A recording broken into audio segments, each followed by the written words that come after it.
Ya, di tengah tingginya angka kasus dan jumlah kematian akibat COVID-19, rekapitulasi data antara pusat dan daerah saat ini juga mengalami tantangan. Akurasi, kecepatan, dan penanganan ke depannya tentunya harus jadi prioritas dari berbagai pihak.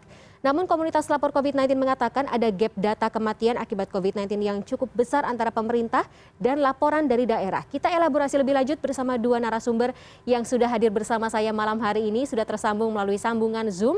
Alexander Ginting, Kepala Bidang Penanganan Kesehatan Satgas COVID-19. Selamat malam Pak Alex. Selamat malam, salam sehat. Salam sehat, terima kasih telah bergabung kembali bersama kita di CNN Indonesia Newscast pada akhir pekan ini. Selanjutnya ada data analis lapor COVID-19, Said Farisiban. Selamat malam Mas Said. Selamat malam Fani. Sehat kondisinya, sehat selalu. Pak Alex. Alhamdulillah. Baik, kalau gitu kita langsung saja lanjutkan ke dialog ini. Pertama saya mau ke Mas Said dulu. Mas Said, mungkin saya mau konfirmasi lebih lanjut mengenai data yang didapat dari lapor COVID-19. Ini kalau jika per 21 Juli ada gap sekitar 20.000 lebih untuk kasus kematian. Kalau sampai dengan saat ini tanggal 24 Juli sudah berapa, ada pertambahan seberapa banyak atas perbedaan data ini? Ya, baik. Kalau untuk tanggal 24 Juli, ini sebenarnya saya belum rekap lagi dapat datanya. Karena kalau untuk data-data dari situs provinsi biasanya delay 1 hari. Jadi angkanya baru terupdate yang untuk hari ini berarti untuk data tanggal 23 Juli.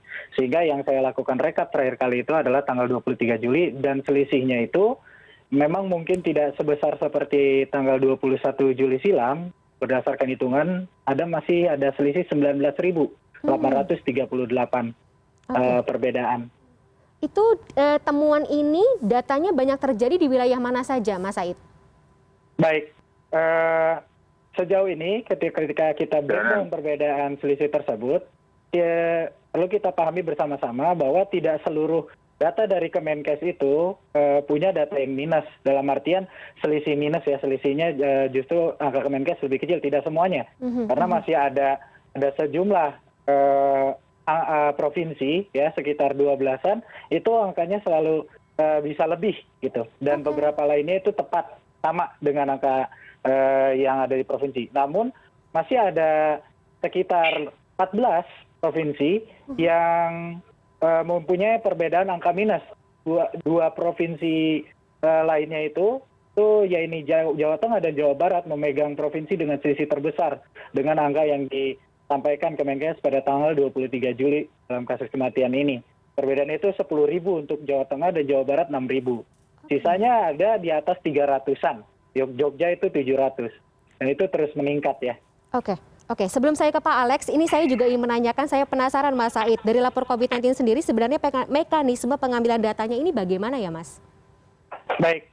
Untuk sumber datanya, kami melakukan ambil data dari situs provinsi. Jadi apa yang sudah dikumpulkan dari situs provinsi ini, kita dapat data ini dari kumpulan dari COVID, teman-teman COVID, dengan relawan-relawannya yang melakukan update data harian ya per kota kabupaten dari angka-angka di provinsi di situs provinsi tersebut. Kemudian saya ambil angka per tanggal terakhir. Kemudian saya akumulasikan angka kematian positif tersebut. Walaupun memang sehingga sampai tanggal sekarang ini tidak seluruh provinsi melakukan update sampai tanggal 23 Juli. Seperti Provinsi Sumatera Utara itu masih terhambat sampai 5 September. Dan beberapa provinsi lainnya, Maluku Utara itu masih di bulan Maret kalau tidak salah. Sehingga masih, jadi berdasarkan apa yang ada di situs sumber provinsi ya. Oke, kalau gitu saya ke Pak Alex Pak, dengan adanya laporan seperti ini dari daerah yang diambil oleh lapor COVID-19, kemudian juga mungkin Satgas COVID-19 Indonesia sendiri sudah membicarakannya, sudah mendiskusikannya terkait dengan ada gap data ini, tanggapan dari Satgas COVID-19 sendiri seperti apa Pak Alex? Ya, sebagaimana ini sudah jadi bahan diskusi dengan Jubir Nasional Prof. Wiku, dan juga dengan Kasatgas COVID Nasional, Letnan Jenderal Ganip Warsito, bahwa memang masalah laporan ini memang banyak faktor yang mempengaruhi.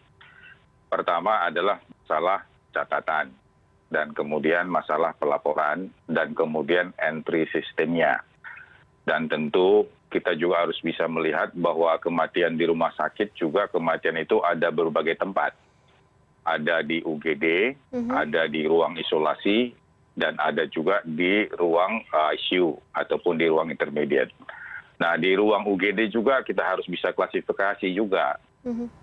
Bisa meninggalnya di UGD setelah assessment, bisa juga meninggal di UGD apa yang disebut dengan death on arrival, dan bisa juga datang ke UGD sudah meninggal. Jadi artinya bukan lagi death on arrival. Kalau death on arrival dia datang pada saat pemeriksaan dia meninggal. Tapi bisa juga sudah di ambulans juga meninggal, tapi tetap dibawa ke UGD. Dan ini juga berlaku juga di ICU.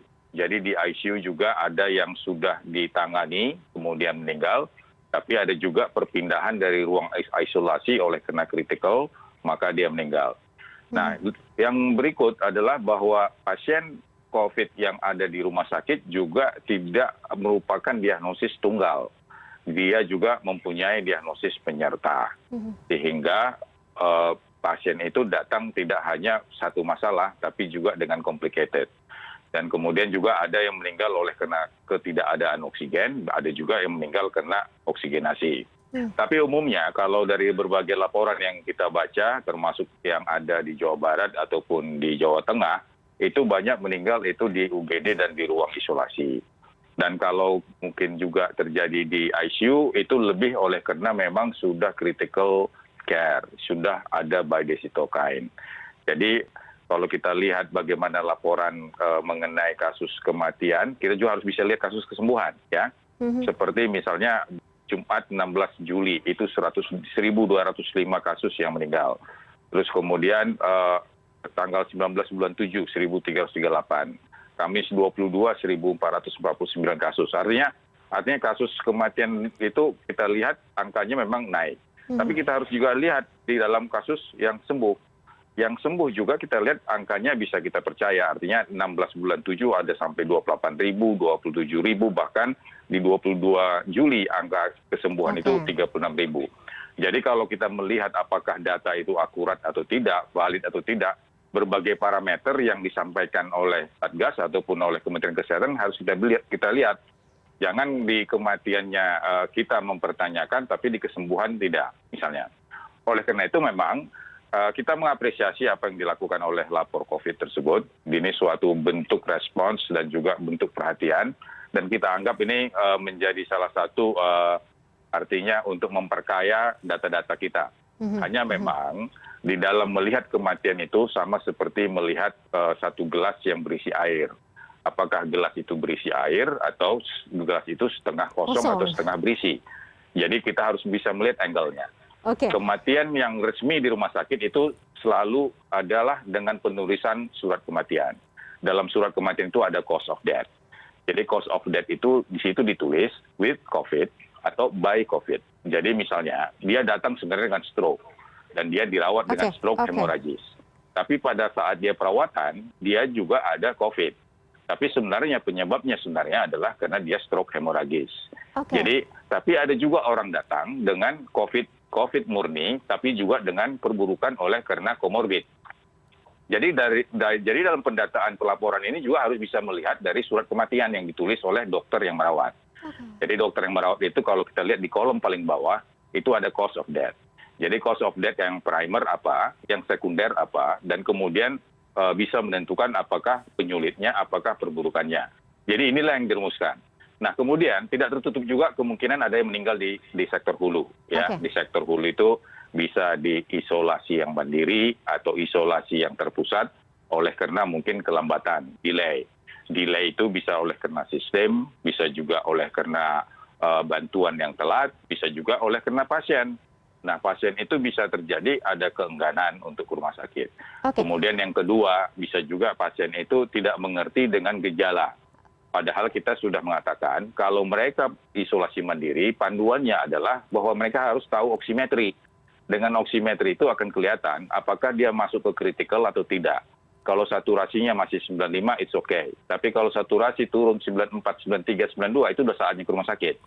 Jadi ini juga harus menjadi perhatian dan pemerintah juga tidak menutup kemungkinan bahwa terjadi kematian di tempat isolasi mandiri, kematian juga di dalam isolasi terpusat, dan tidak tertutup juga terjadi death on arrival atau juga kematian di tengah jalan.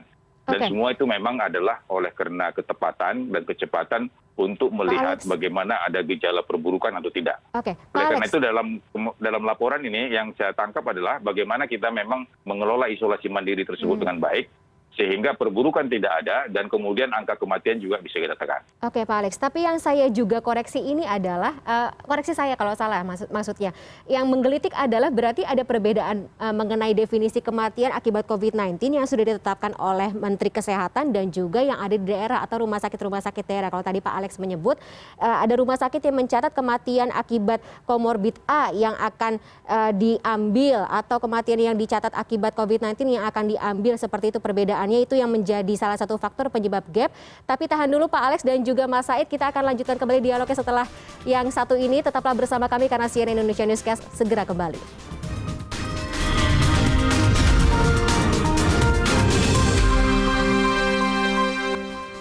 Ya, kita lanjutkan kembali dialog menyoal akurasi data COVID-19 yang ada di daerah dan juga pusat. Tadi saya hari ini atau malam ini ditemani oleh dua narasumber, salah satunya adalah Kepala Bidang Penanganan Kesehatan Satgas COVID-19 Alexander Ginting dan juga data analis lapor COVID-19 Said Farisiban. Saya kembali ke Pak Alex. Tadi pernyataan Pak Alex yang mengatakan ada gap yang ada di daerah dan juga pusat, salah satu penyebabnya adalah karena ada recap data yang disebabkan oleh perbedaan definisi kematian. Ini kan sebenarnya definisi kematian sendiri sudah ditetapkan oleh WHO dan juga Permenkes tahun 2020 yang mengharuskan recap data kematian ini baik dari suspek atau probable dan juga terkonfirmasi positif COVID-19, semuanya harus dicatatkan dalam recap data kematian akibat COVID-19. Pak Alex, bagaimana dari Satgas sendiri menanggapi hal ini? Ya, jadi artinya bahwa proses untuk pencatatan dan pelaporan itu ada namanya surat kematian. Dalam surat kematian itu di dalam poin yang ke-9 atau yang ke-10 di bawah sebelum ditandatangani oleh dokternya, ada di situ cause of death. Dan kemudian ada penyulitnya. Jadi artinya kalau dia misalnya memang bisa saja dia dengan stroke tapi dia COVID-19.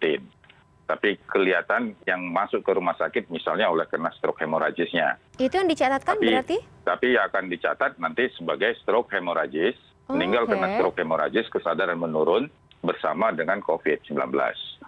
Tapi ada juga memang masuk, dia memang datangnya sudah dengan COVID-19, kemudian perburukan, maka dia nanti dengan ARDS dan pneumonia dan gagal nafas, itu harus dicatat semua. Jadi pencatatan laporan kematian itu harus tidak boleh parsial. Jadi pencatatan itu reportnya itu harus komprehensif. Nanti bagian data manager lah yang akan melakukan pengkajian apakah dia COVID-19 tunggal sebagai diagnosis kematian atau dia penyebabnya adalah multifaktor. Dan ini itu mekanisme pencatatan. Jadi karena kalau namanya kematian itu kan ada beberapa cara, yaitu gagal nafas, ya, kemudian gagal sirkulasi, kemudian bisa juga gagal oleh karena susunan saraf pusat, bisa juga oleh karena sepsis. Jadi ini kalau kita bicara mengenai klinis ya, artinya itulah proses yang ada di rumah sakit.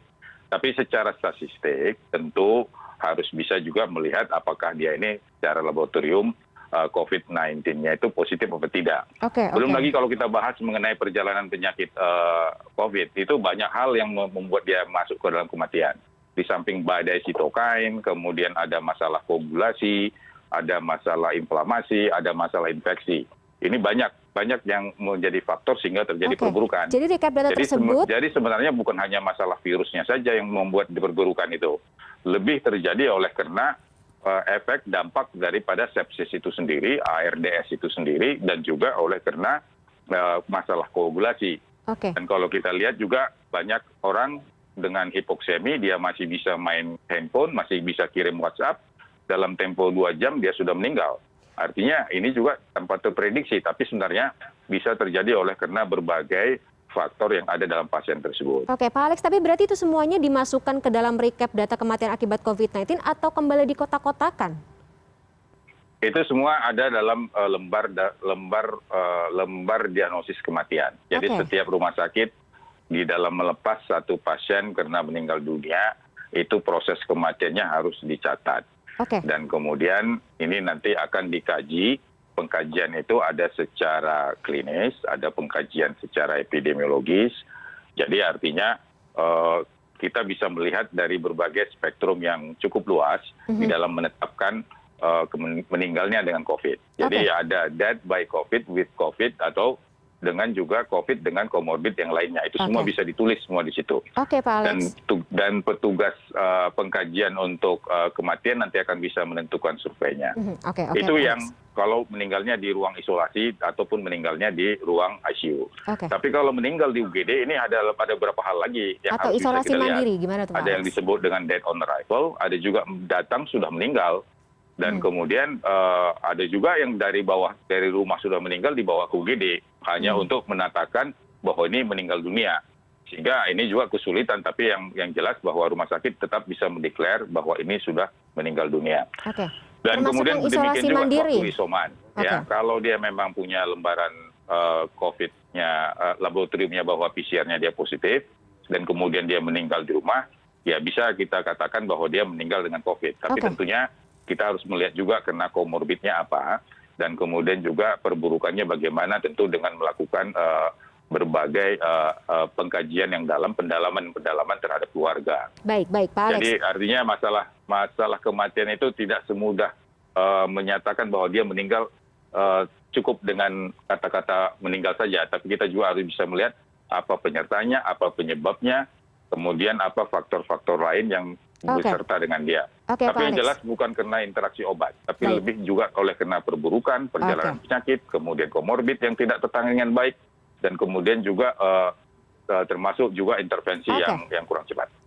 Kalau dari Mas Said sendiri, lapor COVID-19 sendiri mencatat kematian akibat COVID-19 ini semuanya yang sudah ditetapkan definisi kematiannya oleh WHO dan juga Permenkes 2020, atau juga sama seperti Satgas COVID-19 pusat mengkotak-kotakan penyakit yang menyerta atau komorbid, atau seperti apa laporannya?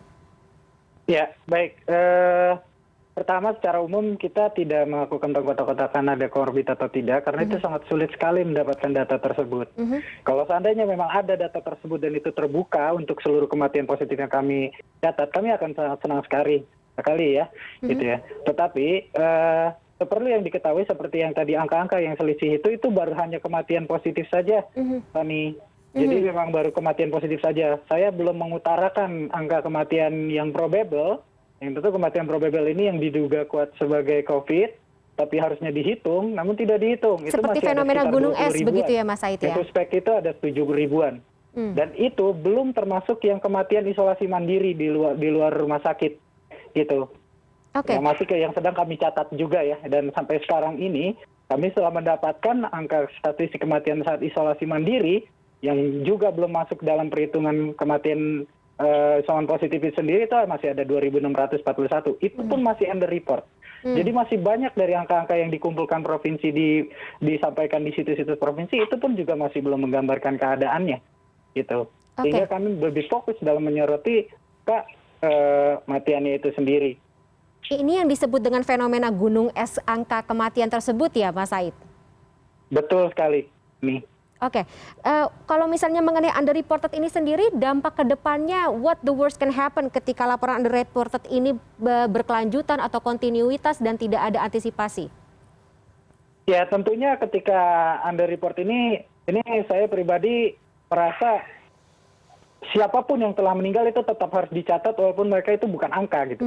Mereka memang bukan angka, tapi apa yang mereka sudah terekam gitu ya, sisa-sisa peninggalan dalam kematian mereka, kita jadikan pembelajaran gitu. Kita jadikan duka yang mendalam bahwa ini tuh adalah kondisi yang parah. Kita terluka akan kepergian mereka semua. Dan kita tidak ingin berharap bahwa kondisi tersebut akan terus bertambah. Sehingga angka kematian yang cukup besar ini harus segera diungkapkan agar orang-orang tuh merasa lebih khawatir. Tidak menyepelekan. Seperti yang kita tahu, masyarakat kita masih banyak yang menyepelekan. Mungkin dikarenakan tidak adanya komunikasi resiko dari pihak pemerintah melalui angka kematian yang besar sekali gitulah. Dan ini yang belum terungkapkan juga belum sampai gitu ya kepada masyarakat, sehingga masyarakat jadi kurang teredukasi dengan baik dan awareness-nya masih kurang. Oke, kalau dari lapor COVID-19 sendiri mungkin ada imbauan atau masukan kepada Satgas baik dari pusat maupun juga daerah jika ada pemetaan angka kematian yang benar di tiap daerah ini, penanganan seperti apa yang bisa dilakukan ke depannya? Ya, baik, kalau untuk terkait di pemerintah pusat sendiri, saya menyarankan segera diperbaiki terkait perbedaan data ini gitu loh. Ya, kami berharap alasan-alasan terkait perbedaan definisi kematian itu tidaklah muncul lagi, karena itu adalah alasan yang cukup sekali membingungkan sekali bagi kami, kenapa bisa ada perbedaan definisi kematian gitu loh. Karena setahu saya apa yang disampaikan dalam situs-situs web itu memang sudah terkotak-kotakan antara situs web daerah, kematian positif, ada kematian probable dan kematian lainnya gitu kan. Jadi tidak langsung asal diklaim itu sebagai positif. Kemudian masalah ini tuh sudah berlangsung hampir lebih dari setahun gitu ya. Perbedaan data kematian dan angka-angka kematian yang direkomendasikan WHO untuk menggambarkan tingkat keparahan pandemi ini, harusnya probable itu harus diikutkan ya, kematian probable itu. Itu kedua. Ketiga, ini terkait baik dari pemerintah pusat sampai ke pemerintah daerah, kami berharap sekali untuk melakukan pencatatan kematian di luar rumah sakit dan juga saat isolasi mandiri gitu, dengan bekerja sama oleh tim pemulasaran jenazah gitu ya, yang mana ini akan semakin mendapatkan gambaran bahwa fenomena gunung es itu kita perkecil lagi, reduksi gambarannya, sehingga kita bisa dapat angka pastinya gitu, sehingga kita bersiasat juga bisa lebih semakin genting lagi gitu ya dengan adanya ini, supaya tidak ada banyak lagi korban-korban yang harus meninggal tanpa ada siasat yang kurang. Saya kira seperti itu. Jumlah kematian itu yang menjadi concern kita bersama atau harusnya menjadi concern kita bersama ya Mas Said. Dinas DKI Jakarta bisa menjadi salah satu contoh wilayah yang melakukan pencatatan kematian isolasi mandiri yang seperti sekarang ini gitu, karena data 1000-an itu kami dapatkan dari Dinkes DKI ya. 1000 dari 2.641 yang kami sudah kumpulkan. Oke, makasih Mas Said atas masukannya. Berarti ini untuk Pak Alex, tadi sudah ada masukan dari lapor COVID-19, kemudian juga seperti apa sebenarnya antisipasi yang bisa dilakukan oleh Satgas COVID-19 ke depan gitu dengan adanya pemetaan jumlah kematian tersebut. Singkat saja Pak Alex, sebenarnya kendala selama ini seperti apa selain dari tadi adanya ketidaksamaan definisi kematian antara wilayah, kemudian juga ke depannya ini untuk menjamin akurasi data, apapun recap data yang diambil oleh Satgas COVID-19 ke depannya. Ya, jadi seiring dengan naiknya kasus harian yang positif, tentu ini sebagian besar mereka akan adalah di isolasi mandiri. Dan mereka ini ada berdiam di rumah-rumah, baik yang rumahnya itu memadai ataupun tidak memadai. Oleh karena itu pemerintah melihat bahwa ini perlu ditangani dengan cepat, dan tentu dalam hal ini bagaimana mereka yang isolasi mandiri tetapi tidak memadai ini ditarik semua ke dalam isolasi yang terpusat. Dan itu sedang dikerjakan baik di tingkat kabupaten kota maupun di tingkat provinsi agar ini disiapkan. Yang kedua adalah bagaimana di hulu bahwa ada pendampingan terhadap isolasi mandiri. Termasuk dengan pemberian paket obat, apakah itu obat paket A yang tanpa gejala dan kemudian B dengan gejala. Dan tentu juga untuk siap-siap pendata ya Pak Alex. Dan tentunya di samping layanan telemedicine, pendampingan dan juga harus ada keterbukaan dari semua mereka yang positif terhadap RT dan RW agar bisa diaksi. Kalau tidak terbuka, nanti dia sudah fase sedang baru kita bisa menolong, itu sudah agak telat. Jadi oleh karena itu juga perlu keterbukaan. Terus yang berikut juga bahwa rumah sakit di kala bornya memang sudah penuh, tentu harus melakukan konversi tempat tidur supaya tempat tidur itu ada. Dan mereka tidak pulang ke rumah, tetapi bisa dirawat di rumah sakit. Dan kalaupun sudah penuh, diharapkan juga bahwa dibuka rumah sakit darurat dan rumah sakit lapangan bersama TNI dan Polri. Ini semua sudah dipersiapkan pemerintah supaya mereka yang positif, semua yang bergejala, baik yang ringan ataupun sedang, ini semua bisa termonitor dengan baik.